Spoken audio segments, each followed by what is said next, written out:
नमस्कार सर्वांना, मी जान्हवी पंचपोर. माझ्या यूट्यूब चॅनलमध्ये सगळ्यांचं स्वागत आहे. आज आपण कन्फॉर्मेशनल अनालिसिस ऑफ सायक्लोहेक्झेन हा पॉइंट घेणार आहोत. तर सायक्लोहेक्झेन अनालिसिस यासाठी काय काय म्हणजे हा सिलेबस अंडर या कन्सेप्ट अंडर काय काय पॉइंट आहे. First of all simple cyclohexane म्हणजे कोणता आपला containing only carbon, hydrogen and cyclic system, cyclohexane which does not have any branch किंवा एनी सबस्टिट्यूशन. तो एक पार्ट झाला म्हणजे कोणता आपला regular cyclohexane. Then second point is substituted cyclohexane having one CH3 and second one is disubstituted cyclohexane, so it is having 2 CH3. ठीक आहे. तर ह्या सगळ्यांचा analysis that is nothing but conformational analysis of cyclohexane. ठीक आहे. So आता आपण सुरू करूयात the point conformational analysis of cyclohexane. ठीक आहे. पहिला पॉइंट हा घेऊयात, पुढे बघूयात कसं लागते तसं. चला सुरू करूया. सो सायक्लोहेक्झेन बघा, आपला सायक्लोहेक्झेन is having structure like this. बरोबर आहे, हेक्झागोनल फॉर्म मध्ये असतो. ठीक आहे. आता हा जो सायक्लोहेक्झेन आपण असा समजा इथे ठेवला तर ह्याचा इंटरनल अँगल किती येतो? Internal angle is 120 degree. बरोबर आहे. पण आपला हा कार्बन काय आहे? sp3. sp3 कार्बनचा अँगल किती पाहिजे? 109 और 109 degree 28 minute, that is exact number. पण तेवढा अँगल तर नाहीये, हा 120. जर का 120 अँगल पाहिजे असेल बघा, म्हणजे एखाद्याला अँगल पाहिजे हा एवढा, किंवा आता मी माझ्या हाताने दाखवते हा एवढा अँगल पाहिजे पण झाला एवढा मोठा.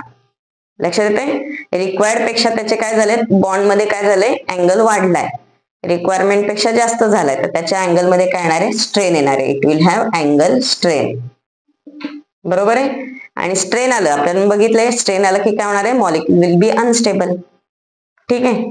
तर 109 चा 120 म्हणजे ऑलमोस्ट तुमचं 11 डिग्रीचा स्ट्रेन आहे. 11 degree is very much hi number. बरोबर आहे. मग एवढा स्ट्रेन असून जेवढा जर का स्ट्रेन असेल तर सायक्लोहेक्झेन अनस्टेबल पाहिजे. But what was observed in nature that there is 0 angle strain in cyclohexane. Okay, 0 डिग्रीचा अँगल स्ट्रेन. याचं मिनिंग काय? तर सायक्लोहेक्झेन मध्ये स्ट्रेनच नाही. पाहिजे होता भरपूर पण आहे काय? 0. लक्षात येते? म्हणजे सायक्लोहेक्झेनचा अँगल 120 नाही. पॉइंट कळाला? सायक्लोहेक्झेन विल नॉट हॅव अँगल 120, कारण की हा जर का 120 आला तर स्ट्रेन येणार, 109 आला तर स्ट्रेन येणार नाही. नेचर मध्ये किंवा जेव्हा सायक्लोहेक्झेनचं अनालिसिस केलं एक्सपेरिमेंटल लॅब मध्ये तेव्हा काय दिसलं तर सायक्लोहेक्झेन मध्ये स्ट्रेनच नाहीये. It is very very stable compound. मग असं कसं झालं? लॉजिक काय? तर ज्या अँगल मुळे स्ट्रेन यायला पाहिजे तो अँगल त्याच्यामध्ये प्रेझेंटच नाही. कळालं? So angle is not 120, the angle is 109. लक्षात आलं? आता बघा, समजा आता आपला हा सायक्लोहेक्झेन हा अँगल आहे 120. जर का हा अँगल छोटा व्हायचं ठरवलं, छोटा म्हणजे काय झालं? थोडासा काय होणार आहे? हा जो सायक्लोहेक्झेन आहे जे प्लेनर स्ट्रक्चर आहे ते काय होणार आहे? थोडंसं नॉन प्लेनर होणार, अँगल कमी करायला. लक्षात येते? आणि आता मला इथं काय करता येणार नाही, कमी कागद फाटून जाईल. सो अँगल कमी करायला काय करावं लागणार आहे आपल्याला? तर अँगल कमी करायला cyclohexane should adopt non planar geometry. Cyclohexane should adopt non planar geometry. आणि नॉन प्लेनरलाच काय म्हणतो आपण? Pucker geometry. और it is having pucker shape. Okay, so pucker shape cyclohexane मध्ये अक्वायर होतो. ओके, म्हणजे कसं होतं बघा, दिस सायक्लोहेक्झेन हे जे कडेचे 2 बॉन्ड आहेत ते काय होतात? आउट ऑफ प्लेन जातात. Okay, you will get structure somewhat like this. Cyclohexane is not now regular cyclohexane. हा स्ट्रक्चर हा असा काहीतरी दिसणार आहे. लक्षात येते? आयदर असं दिसेल, नाहीतर एकच बॉन्ड असा वरती गेलेला असेल, नाहीतर एक वर आणि एक खाली गेलेला असेल. Okay, even you may get geometry somewhere like this, की दड अँगल वरती पण नाही खाली पण नाही. लक्षात येते? सो सायक्लोहेक्झेन काय करतं? हे असले स्ट्रक्चर अडॉप्ट करतं आणि हा स्ट्रक्चर सायक्लोहेक्झेन मध्ये दिसत नाही. Okay, and what is the thing in all these structures? Okay, या सगळ्या कन्फॉर्मर मध्ये अँगल किती आहे सायक्लोहेक्झेनचा? तर 109 degree 28 minutes. Okay, so all structures म्हणजे जी काही तो बोर्डवरती काढलेत वेडीवाकडी स्ट्रक्चर, त्या सगळ्या स्ट्रक्चर मध्ये अँगल किती आहे? 109. म्हणजे स्ट्रेन किती झाला? 0. So there are 4 conformers of cyclohexane: boat, chair, twist boat आणि कोणता आहे? Half chair. Boat, chair, twist boat आणि हाफ चेअर. सो हे 4 कन्फॉर्मेशन्स आहेत. So all this conformation have 0 strain angle 109. ठीक आहे, कळालंय? पण तरी सुद्धा आता बघा, स्ट्रेन जरी कमी असलं, स्ट्रेन कसं कोणता कमी आहे? अँगल वाला. पण आपल्याला अजून 2 माहिती आहेत, टॉर्शनल स्ट्रेन, वॅन्डरवाल स्ट्रेन, ते सुद्धा मॅटर करणार आहेत. बघा आता, suppose if I draw the structure like this. तुमच्या लक्षात आलं असेल, ह्या स्ट्रक्चरला काय म्हणणार आपण? बोट, बरोबर. आणि हे स्ट्रक्चर समजा हे आपण खाली नेलं तर हे चेअर सारखं दिसते. So this is conformer chair. ठीक आहे, आता बघा, जेव्हा आपण बोट कन्फॉर्मर काढतोय, हे वरचे 2 कार्बन आहेत, या दोन्ही कार्बनकडे 2 हायड्रोजन आहेत. हायड्रोजन कसं असणार आहे? बघा, ह्या कार्बनचा हायड्रोजन एक लेफ्टला एक राईटला, याचा हायड्रोजन लेफ्ट राईट, बरोबर. सो आता हे जे मधले 2 हायड्रोजन आहेत ते एकमेकांना धडकणार ना, बरोबर आहे. So there will be some van der Waals strain. त्या अँगलला म्हणतात फ्लॅग पोल इंटरॅक्शन. ठीक आहे, नंतर तो पॉइंट येईल. तर सांगायचं काय की बिकॉज ऑफ दॅट याच्यामध्ये काहीतरी स्टॅबिलिटी कमी येईल. मग हाच हायड्रोजन जरा लांब गेला, काय होणार आहे? दोघांमधलं डिस्टन्स वाढलं, स्ट्रेन कमी होणार. अजून लांब गेला, अजून कमी, वगैरे वगैरे. लक्षात येते? So accordingly we get 4 structures, boat, chair, twist boat and half chair. आणि त्यांच्यामध्ये आता अँगल स्ट्रेन नाहीये, पण वॅन्डरवाल स्ट्रेन आणि कोणता आपला टॉर्शनल स्ट्रेन, ते दोन्ही आहेत. त्याच्यामुळे एनर्जी मध्ये थोडासा डिफरन्स झाला. So what is stability order? बघा, सगळ्यात जास्त स्टेबल कोण आहे? तर बोट. ठीक आहे, आपण एक काम करूयात, आधी आपण हे 4 स्ट्रक्चर कसे दिसणार आहेत ते बघूयात. दिस इज अवर फर्स्ट स्ट्रक्चर, बोट. ठीक आहे, किंवा आपण चेअरने स्टार्ट करूयात, ते सोपं होईल. This is our first structure, chair. ठीक आहे, आता बघा हा पॉइंट, इथे एक चेअर काढले, इथे एक चेअर काढले. ठीक आहे, सो पहिली चेअर ही अशी आहे आणि दुसऱ्या चेअरला काय केलंय? जो बॉन्ड खाली होता तो वर नेलाय, जो वर येतो खाली आणलाय. This concept is called as ring flipping. कळलं? रिंग फ्लिप करायचे, आधी जसं होतं त्याच्यापेक्षा उलट केलं. ठीक आहे, सो आता आपण रिंग फ्लिपिंगच्या स्टेप्स बघूयात काय काय होणार आहेत. पहिल्यांदा काय? हा चेअर फॉर्म मध्ये, कळलं? त्याच्यानंतर हा काय होणार आहे? वरती येणार. वरती आला, ह्याला म्हणायचं हाफ चेअर. काय म्हणायचं याला? हाफ चेअर, कारण की पाय गायब झाले. ठीक आहे, त्याच्यानंतर याला वरती यायचंय, तर कम्प्लीट जवळ ह्याच्या आधी थोडासा जवळ असणार आहे. This structure is called as twist boat. काय म्हणायचं याला? Twist boat. बोट व्हायच्या आधीचं स्टेप. नंतर काय झालं? बोट. कळालंय? आता परत एकदा काय होणार? हा लांब गेला, याला काय म्हणणार आपण? Twist boat. मग इरेक्ट झालं, काय म्हणणार याला? Half chair. आणि मग खाली गेला, चेअर. कळालंय? सो रिंग फ्लिप होताना आपल्याला हे 4 कन्फॉर्मर सापडतात. परत बघा, chair, half chair, twist boat, boat, then twist boat, half chair and then chair.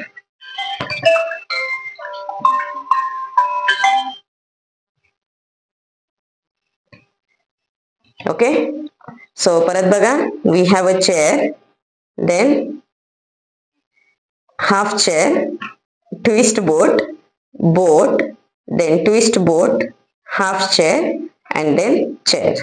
लक्षात येते? So all these are different conformers of cyclohexane. आणि आता बघा कशामध्ये किती स्ट्रेन आहे. So when we draw chair conformation, actually chair मध्ये काय होतं? मधला हा जो स्क्वेअर आहे तो सुद्धा आउट ऑफ प्लेन जातो. इट इज लाईक दिस. आपली आराम खुर्ची असते ना, त्या टाइप मध्ये. So because of that what happens? हे इथले हायड्रोजन आणि इथले हायड्रोजन ते सुद्धा इक्लिप्स फॉर्म मध्ये राहत नाहीत. जे वर खाली आहेत त्याच्यामध्ये सुद्धा काय होणार आहे? अँगल वाढणार. हे हायड्रोजन लांब आहेत, हे हायड्रोजन लांब आहेत. That's why this boat conformation have very stability, very high stability, very less energy. लक्षात आलं? बोट नंतर बघा दुसरा नंबर, बोट नाही सॉरी, चेअर कन्फॉर्मेशनची स्टॅबिलिटी सगळ्यात कमी. का कमी? कारण की सगळे हायड्रोजन लांब लांब आहेत. इव्हन हे 2 हायड्रोजन जे आहेत हे सुद्धा असे तिरके आहेत. त्याच्यामुळे ह्यांच्यामध्ये सुद्धा काय होणार आहे? 2 हायड्रोजन इथं वर खाली जे आहेत हे थोडे या डिस्टन्सला आणि हे थोडे वर जाणार. सो त्यांच्यामध्ये सुद्धा वॅन्डरवाल स्ट्रेन, टॉर्शनल स्ट्रेन मिळणार नाही. Okay, that's why chair form is most stable. त्याच्यानंतर बघा ट्विस्ट बोट. ट्विस्ट बोट मध्ये काय झालंय? हे मधले 4 अँगल एका प्लेन मध्ये आलेत, म्हणजे इथे इक्लिप्सिंग इंटरॅक्शन झाली या 4 कार्बनची. कळतं ना? मधला जो स्क्वेअर आहे हा, या चौघांचं काय झालं? इक्लिप्सिंग इंटरॅक्शन झालं, कारण की ते एका प्लेन मध्ये. नंतर हा बॉन्ड वरती आहे आणि हा बॉन्ड थोडासा तिरका झालाय. त्यामुळे काय झालं? हे जे वरचे 2 कार्बन आहेत किंवा हे वरचे दोन या कार्बनचे हायड्रोजन ते थोडेसे एकमेकांपासून लांब आहेत. बोटमध्ये एकदम जवळ येतात, ट्विस्ट बोटमध्ये थोडे लांब जातात. सो हे जे फ्लॅगपोल इंटरॅक्शन आहे ते आपल्याला कशात मिळणार आहे? बोटमध्ये. ट्विस्ट बोटमध्ये कमी. सो चेअर नंतर जास्त स्टेबल कोण झाला? ट्विस्ट बोट. त्यानंतर तिसरा नंबर आला बोट. कळालं? याच्यामध्ये फ्लॅगपोल इंटरॅक्शन नाही, याच्यामध्ये आहे. त्यानंतर बोट नंतर तिसरा कोण आला? Half chair. आता हाफ चेअर म्हणजे काय प्रकारे? हे असं, बरोबर. या केसमध्ये काय झालंय? All this 5 carbons are in one plane. फक्त एकच कार्बन आउट ऑफ प्लेन गेला. 5 जण एका प्लेन मध्ये आल्यामुळे काय झालंय? हे प्रत्येक हायड्रोजन आता काय झालंय? वर खाली वर खाली वर खाली वर खाली, आणि त्यांच्यामध्ये आता इक्लिप्सिंग इंटरॅक्शन होणार. टॉर्शनल स्ट्रेन भरपूर येणार. हे बॉन्ड असे उभे उभे असणार ना. लक्षात येते? All this bonds will be in front of each other, and because of this torsional strain half chair form will be least stable. लक्षात आलंय? पॉइंट कळाला? So what is stability order? Chair is most stable, त्यानंतर दुसरा number जातो twist boat, then boat and then half chair. ठीक आहे, चला आता आपण पुढे जाऊया. Energy profile diagram. सो मगाशी सांगितलेला सिक्वेन्स लक्षात आहे ना? पहिल्यांदा काय होतं? एक चेअर असते, आपल्याला कन्वर्ट करायचंय दुसऱ्या चेअर मध्ये. सो रिंग फ्लिपिंग करायचंय या चेअर मधनं या चेअर मध्ये. तर काय करावं लागणार आहे? हा जो वरचा कार्बन आहे त्याला ओढायचं खाली, खालचा कार्बन आहे त्याला न्यायचं वर. So will get structure like this. तर हे होताना स्टेप काय काय? पहिल्यांदा याला खाली घेतलं, चेअरचा झाला हाफ चेअर. नंतर दुसरा वरती यायला लागला, थोडासा वरती आला ट्विस्ट बोट, कम्प्लीट वर आलं बोट. नंतर आता पुढचा खाली जायला लागला, काय होणार आहे? Twist boat, then half chair and then chair. कळालं? What is energy? Chair will have maximum stability, minimum energy. तर इथं एक नंबर लिहिलाय, एकची एनर्जी सगळ्यात कमी. नंतर ट्विस्ट बोटची एनर्जी त्याच्यापेक्षा जास्त, बोटची एनर्जी त्याच्यापेक्षा जास्त, आणि हाफ चेअर इथे. कळालं? 1 2 3 4 हे काय लिहिलंय समजून घ्या. Okay, so let us draw this energy profile diagram. So chair will have list energy. Chair नंतर नंबर आहे हाफ चेअर. हाफ चेअरची एनर्जी सगळ्यात जास्त, सो एकदम टॉपला गेला. कळालं?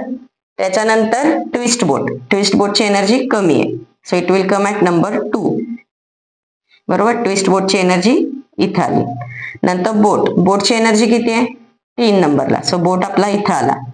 सो बोटची एनर्जी आपली आली 3 नंबरला. हिअर इज अवर बोट. त्याच्यानंतर कोण आहे? काहीतरी राहिलं वाटतं, थांब आपण पहिल्यापासून काढूयात.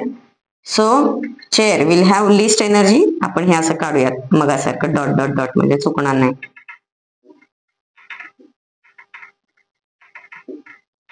ओके, सो चेअर नंतर दुसरा नंबर कोणाचा आहे? Half chair, which have maximum energy. It will go to 4 number. So here is our half chair.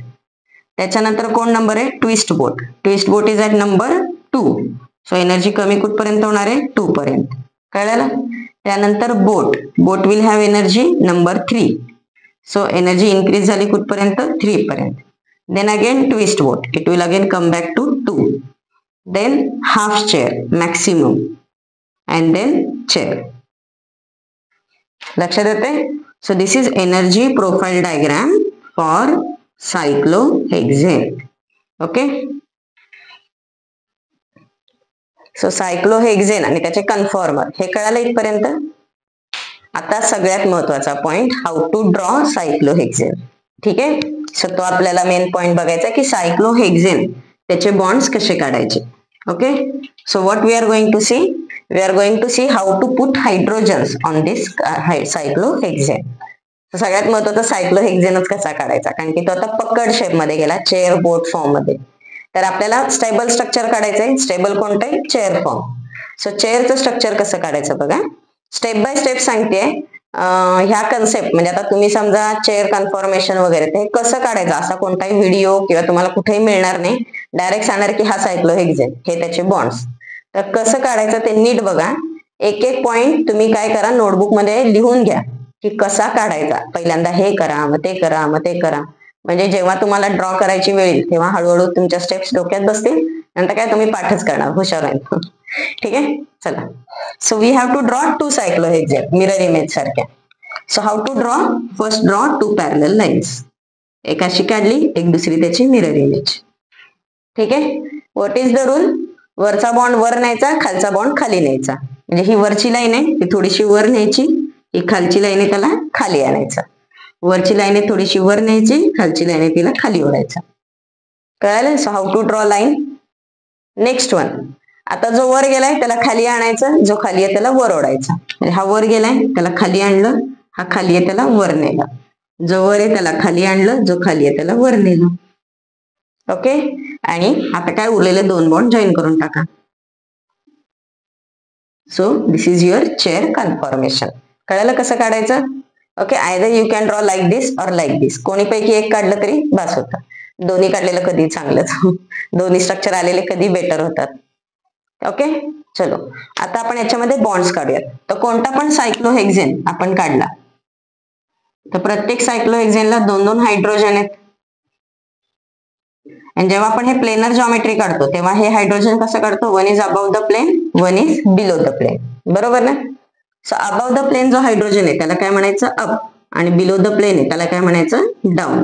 Up आणि down. So 2 hydrogens, one is up another one is down. Okay. चलो so आता आपण काय करूयात? हे up down वाले hydrogen काढूयात.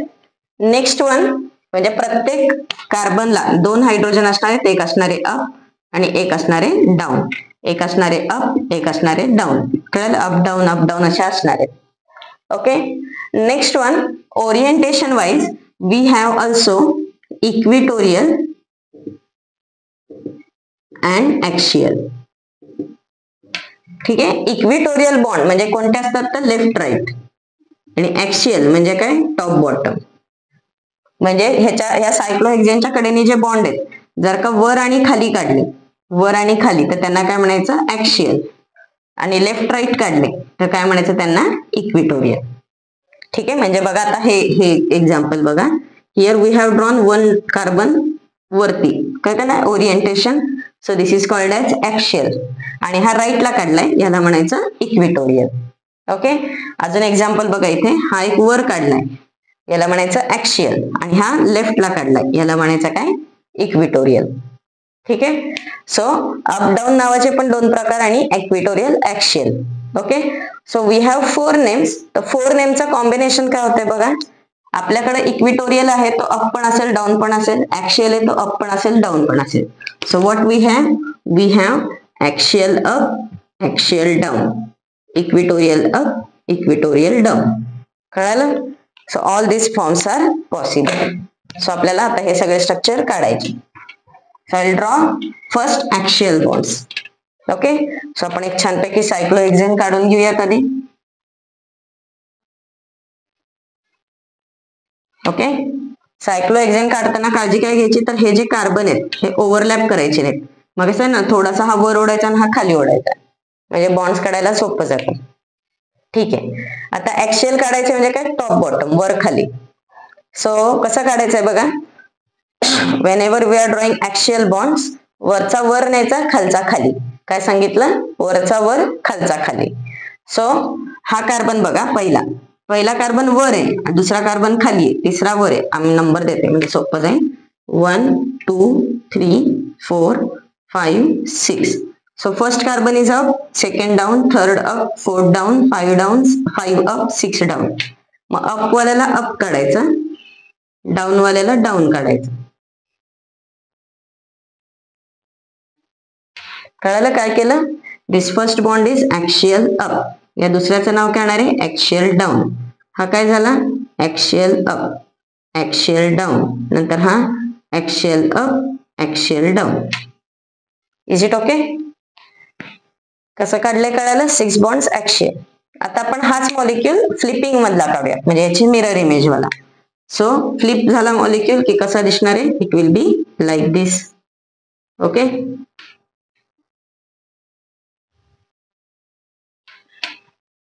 आणि आता अप डाऊन कसं काढायचंय? जो खाली गेलाय त्याला खाली न्यायचं, जो वर गेलाय त्याला वर न्यायचा.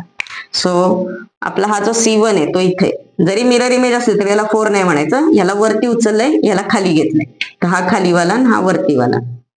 सो हा 1 आहे तो कुठे गेला आता? Axial down. बरोबर. 2 वाला काय आला? Axial up. 1 2 3 4 5 6. हा काय झाला? Axial down, axial up, axial down, axial up. कळालंय?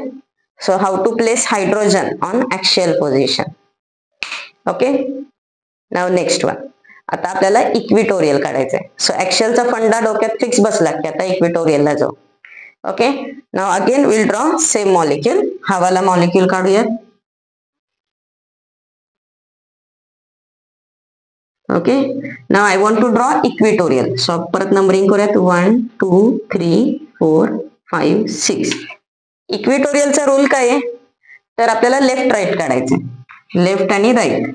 आता लेफ्ट राईट काढताना काय करायचंय बघा, तुम्हाला नेक्स्ट कार्बनच्या पॅरलल लाईन काढायची. म्हणजे काय बघा, सपोज तुम्ही C1 चा बॉन्ड काढताय तर 2 3 कडे बघायचा. C2 काढताना 3 4 बघायचा. C4 काढताना 5 6 बघायचा. ठीक आहे, जे जिथं काढायचं त्याच्या नेक्स्ट बघायचा. काय बघायचं, तर 1 काढताना 2 3 चा जो बॉन्ड आहे, 2 3 चा जो बॉन्ड आहे त्याला पॅरलल लाईन काढायची. हा बॉन्ड कसा आलाय, हा असा आहे, याची पॅरलल लाईन इकडे येणार. कळालं? So this is your equatorial. आणि तो खाली येताना दिसतोय ना, so this is equatorial down. आता 2 ला बघा, when you want to draw 2, see next 3 4. 3 4 ची लाईन कशी अशी, त्याला पॅरलल लाईन काढायची. So it will come here. So it is going up. So this is equatorial up. 3 चा बॉन्ड 3 पाशी काढताना काय करायचं, 4 5 बघायचं. So 4 5 is going like this. So our bond will be here. आता तो खाली चाललाय, याचं नाव काय आहे, इक्विटोरियल डाऊन. 4 पाशी काढताना 5 6 बघायचं. सो 5 6 कसा तिरका गेलाय तसाच हा जाणार. This is equatorial up. कळते ना, अप आणि डाऊन कसं लिहायचंय. Then 5. When you want to draw 5, see 1 6. सो 1 6 ला पॅरलल लाईन काढायची. कळते ना, 1 6 ला पॅरलल लाईन. सो खाली चाललाय, so it is equatorial down. आणि 6 7 सॉरी 6 1. 6 1 काढताना काय बघणार आहे आपण, 1 2 नेक्स्ट बॉन्ड. सो 1 2 ला पॅरलल लाईन कुठे येणार आहे, वर इथे. So it is equatorial up.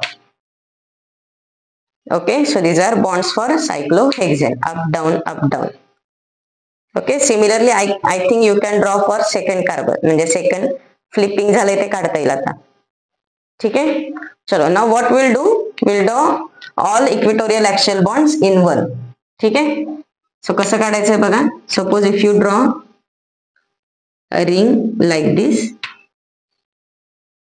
Okay, आधी आपण ऍक्शियल बॉन्ड काढूयात. वरचा वर खालचा खाली. बरोबर, 1 2 1 2 1 2. So axial down, axial up, axial up, axial up, axial down, axial down. Okay, next one equatorial. Equatorial काय सांगितलं, नेक्स्ट बॉन्डला पॅरलल लाईन. सो इथं काढताना याच्या पुढचा बॉन्ड बघायचा, त्याला पॅरलल लाईन काढायची. So this is equatorial up. Then इथं काढताना नेक्स्ट बॉन्ड कोणता आहे, हा वाला, तर तो खाली येणार इथं, इक्विटोरियल डाऊन. नेक्स्ट ह्याच्यासाठी नेक्स्ट बॉन्ड बघायचा, equatorial up, then equatorial down, equatorial up, आणि here equatorial down. Okay, so these are all bonds of cyclohexane. Okay, एक छानपैकी स्क्रीनशॉट काढा. म्हणजे सायक्लोहेक्सेनचं complete conformational analysis, energy profile diagram, types of conformers सगळं तुम्हाला मिळेल. डन, चलो. सो सायक्लोहेक्सेन कसा काढायचा, त्याचे वेगवेगळे conformer. I think all this points are okay with you. आता आपण पुढे जाऊयात, mono substituted and disubstituted cyclohexane. आता आपण मोनो सबस्टिट्यूटेड सायक्लोहेक्सेन बघूया. In monosubstituted cyclohexane either you will have one substitution or bulky substitution. जे इथे टर्शरी ब्युटेन ग्रुप काढलाय. ओके, सबस्टिट्यूशन काय असू शकते, छोटी मोठी, तर दोघांसाठी एकच अनालिसिस. ठीक आहे, so what is the rule, equatorial bonds, equatorial bonds are more stable than axial bonds. ठीक आहे, ऍक्शियल बॉन्ड मध्ये काय असतं, तर मगाशी सांगितलेलं तसं इंटरॅक्शन की वॅन्डरवाल इंटरॅक्शन जास्त, ते जास्त जवळ जवळ येतात, टॉर्शनल स्ट्रेन जास्त.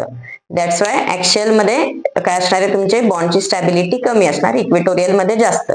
In other words, our group, bulky group, generally bulky group tend to remain in equatorial position. म्हणजे शक्यतो त्याला कुठं राहायचंय, इक्वेटोरियलला राहायचंय. लक्षात आलं? So let us draw this first structure. आता इथं आपल्याला एक मिथिल ग्रुप आहे. Suppose this methyl group is above the plane. म्हणजे इथला हायड्रोजन कुठं जाणार आहे, बिलो द प्लेन. पाहिजे तर उलटही करा, काही प्रॉब्लेम येत नाही. सो अबव द प्लेन म्हणजे अप म्हणूया, बिलो द प्लेन म्हणजे down. So if you want to draw this structure, okay, हे असं काढलं. Suppose this is our C1 आणि हा आपला आहे C1. ठीक आहे. आता C1 पाशी कोणतं स्ट्रक्चर येणार आहे बघा. C1 चा ऍक्सियल कसा असणार आहे, अप, आणि C1 चा इक्वेटोरियल कसा आहे, डाऊन. लक्षात आलं?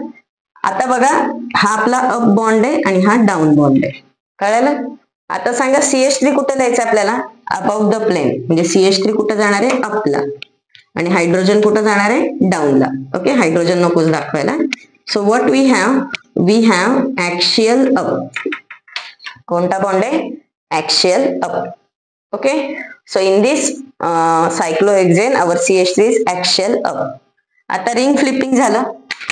रिंग फ्लिपिंग झाल्यावर काय होतं, हा बॉन्ड खाली येतो, हा बॉन्ड वर जातो. So you'll get structure like this. बरोबर. आता हा झाला आपला 1 नंबरचा कार्बन. आता 1चे 2 बॉन्ड कोणते, इक्वेटोरियल ऍक्सियल केलं तर विचार करा. 1चा ऍक्सियल कसा येणार आहे, अप का डाऊन. 1चा ऍक्सियल कुठला येणार आहे, डाऊन, आणि इक्वेटोरियल काय होणार आहे, up. So you will get structure axial down and equatorial up. बरोबर. आपल्या मॉलिक्यूल मध्ये अप कोण आहे, CH3. म्हणजे आपला CH3 कुठं जाणार आहे, आता हा इथे, आणि हायड्रोजन कुठं खाली. हायड्रोजन नको दाखवायला. So in mono substituted cyclohexane you can have axial up or equatorial up. Okay, so we have two conformers. Out of these two, which is more stable? Whenever we have groups on equatorial position. Okay, so in these two, which is more stable? Equatorial is more stable than axial. लक्षात आलं? Next one, stable याचा अर्थ काय, की हे ring flipping होताना जास्त करून तो याच्यामध्ये स्टेबल राहणार, उलट रिव्हर्स मध्ये याची शक्यता कमी. ओके, और you can say out of 100 90% will be this, 10% will be this. ठीक आहे.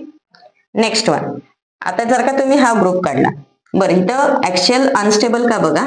ऍक्सियल जेव्हा तुम्ही काढताय तेव्हा इथं पण ऍक्सियलचे हायड्रोजन आहेत, इथं पण ग्रुप आहेत, and all these will have torsional strain. याला काय म्हणतात, 1,3 diaxial interaction. That's why this interaction will have, because of this interaction CH3 at axial position is not stable. म्हणजे हा पण एक बल्की ग्रुप आणि इथले हायड्रोजन यांच्यामध्ये काय होते, धडकाधडकी होते.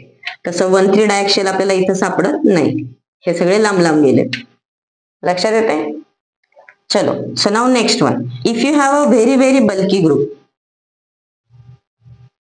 आता परत काय होणार आहे, हा बल्की ग्रुप इथे येणार, ऍक्सियल अप, आणि रिंग फ्लिपिंग झालं की काय होणार आहे, it will be equatorial up. Axial अपचा काय झाला, इक्वेटोरियल अप. आता काय होणार आहे, हा इतका जास्त स्टेबल येतो की you will get only 1 structure possible, reverse is not possible. म्हणजे दिस विल बी ओनली 100%. इथं कसं होतं, 90% and 10%. And this type of conformation is, or this type of concept is called as locking of conformation.